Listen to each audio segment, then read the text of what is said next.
Hey y'all, I'm out in the garden. I thought I would shoot a quick video, just sitting down chatting with you guys about our spring season here, our first spring season, what went well, what we ended up using and harvesting, and yeah, so that's it. This will probably be a quick one. So it is now summertime. A lot of our spring crops are finishing up. Things like, I say crops, a lot of our spring garden, it's not like we're growing like thousands of pounds of food or anything, but a lot of the things that we started in the spring are finishing up. Some things that we had really good success with were our cucumbers, our basil, and our garlic that was planted in the fall. If you are planting or growing cucumbers, we went with the salt and pepper variety this year and the straight 8 variety. Lots of success with the salt and pepper variety, but it can be a bit daunting at times to figure out, what to do when you have 10, 20 cucumbers. So that's a pepper.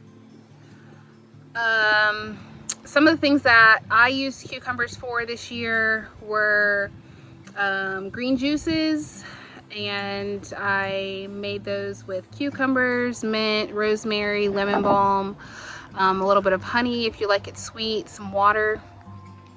We also used cucumber on toast or with hummus and everything bagel seasoning, and Sullivan really seemed to like to snack on that. And then probably the last thing that we used, and raisins.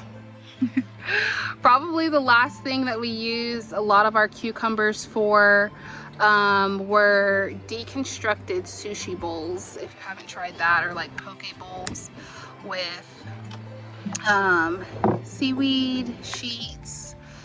You can add a protein of your choice, so like shrimp or crab or something like that. Panko breadcrumbs, spicy mayo, soy sauce, sesame seeds. So those are some ideas for cucumbers in the springtime if you just really have a lot of those and aren't sure of what to do with them. I also canned some, so I was able to can some pickles. I tried sweetened dill pickles, regular dill, and I also made a sweet relish. So those are peppers. Sully's joining me. Those are some cucumber ideas. Our garlic did really well for us. So we pulled that about a month or so ago, and it's curing. And the plan for that is just to freeze some of it, to use some of it throughout the year since garlic stores well, and maybe do a garlic powder. But I don't really mind mincing, as I need the garlic. So that would be something worth trying to harvest late in the springtime. And basil is another easy one. We primarily are using basil for pesto, and we're freezing the pesto. And then I use some in jam because it pairs well with strawberries. You could use your basil in lemonades or cocktails, and then of course you can always dry some to use throughout the year. So those are some suggestions for basil, cucumbers, garlic. I'm trying to think what else we had a whole lot of this spring. Strawberries, we got a fair amount of strawberries, but not so much that we had to worry about getting creative with them. Yep, that's our strawberry bed. Our tomatoes are finishing up, and we are going to start a second round of those so that we can hopefully harvest into the fall.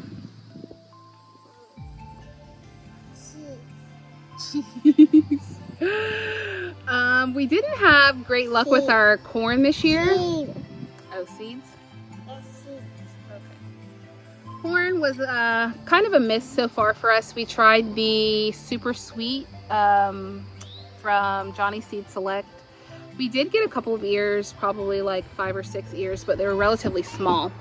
So we have planted glass gem corn and some pink popcorn, and another kind of popcorn in some other spaces throughout the garden. So we'll see how that does.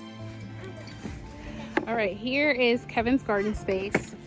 His corn is starting to take off just a little bit, but we were late hitting this with some fertilizer, so I'm not sure we're gonna get much out of that.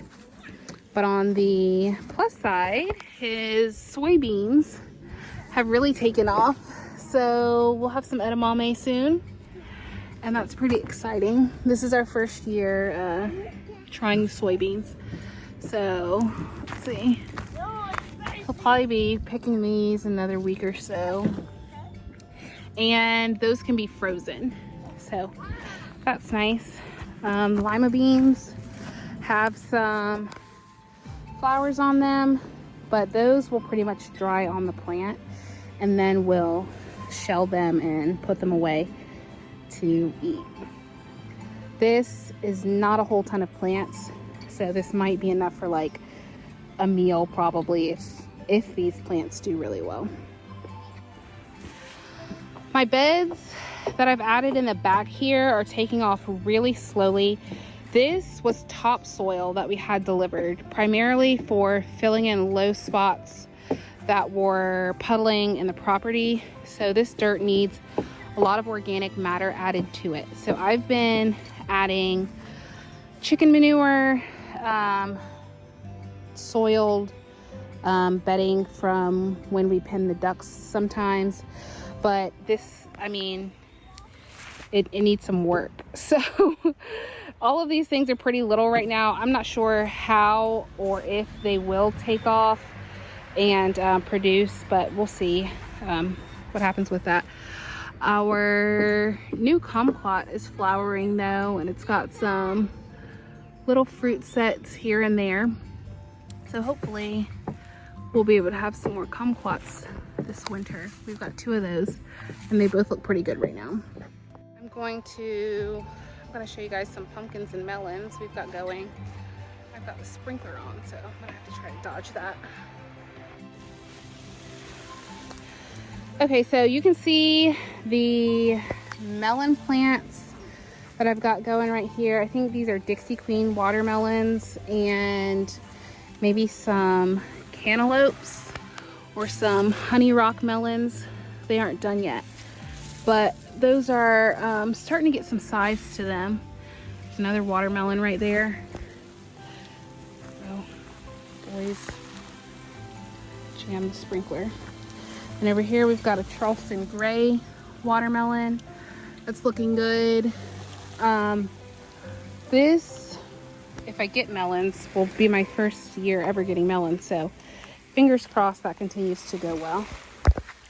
My clearance rack cone flowers are coming back, and I'm kind of obsessed with these. So I've already started snagging some off of the clearance rack. Like this year, today actually. These pumpkins, I think this is a canary melon right here, so that will turn completely yellow. These pumpkins are doing well. I've got one right here that will hopefully get pollinated, and then we've got a couple that will be finishing up soon. So this is a Long Island cheese pumpkin. Don't want to mess with it too much. Huh. I don't know what that is. And then we've got one over here that's just about done. And this is another Long Island cheese pumpkin. I'm gonna wait until the tendril dries to pick those. Okay, so I told you our tomatoes were finishing up, and here where the nights stay pretty much just as warm as the days really takes a toll on these tomatoes and cucumber plants. So these are starting to wilt, get yellow. It's just consistently hot, it's consistently humid. So I will pick what I can off of these cherry tomato plants, or orange currant actually, and then I'll come back and I'll sow a second round so that I can keep harvesting tomatoes. Our straw flowers have done well. I'm definitely going to plant more of these. These petals feel almost like well, straw, or I think Kevin compared them to like the paper on garlic. I know it's not paper, but whatever that is, like an onion peel or a garlic peel, that's what they feel like, which is really different for a flower. Okay, and here is an example of a cucumber plant that is pretty much on its last leg. I mean, these leaves are yellowing, they're splotchy, there's not a whole lot of powdery mildew, but I'm sure that will come in the coming weeks. These, again, were something I started early spring. And the only reason I haven't pulled them is because I want to save seeds for next year. So I'm letting this fruit mature on the vine because I want mature seeds for seed saving. Okay, here is that first no-dig bed that I put in with our watermelons right here, which we don't have any fruit set on those yet. Our brown-eyed Susan is taking off really slowly, but we've got some right there. Zinnias here in the middle, which we've been cutting from. More brown-eyed Susan, who's still really small, and then the Jardel pumpkins. So I've actually come back and sown some more seeds over here because we have vine borers, which have gotten a hold of two or three of these pumpkin plants already. So, you know, that's the struggle with squashes here. Squash bugs, vine borers, it's hard to get those to bear fruit once the pests get a hold of them. So that's why I started my pumpkins early, but we'll see if we get anything from this bed or not. Okay, and here is our second no-dig bed that I put in. We've got, I believe, honey rock melons on both ends of this, so like little cantaloupes. Cosmos right here, and then we've got 2 rows of okra. So far this is looking really nice. I'm hoping that I'll get some melons off of this. If I'm able to get melons off of this, that would be really nice.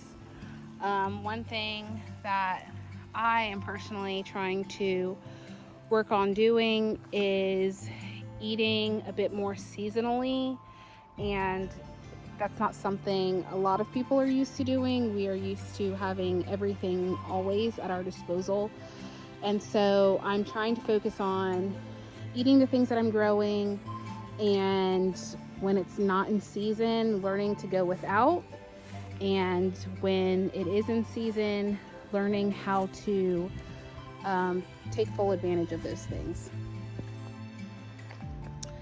Okay, that's going to be it for now. I know that was kind of brief. We will catch you guys up on what's happening here soon. Hopefully the builders will be out in the next month or so, and we will get to share that progress with you all. But hope everyone's doing well, and we will see you soon. Bye.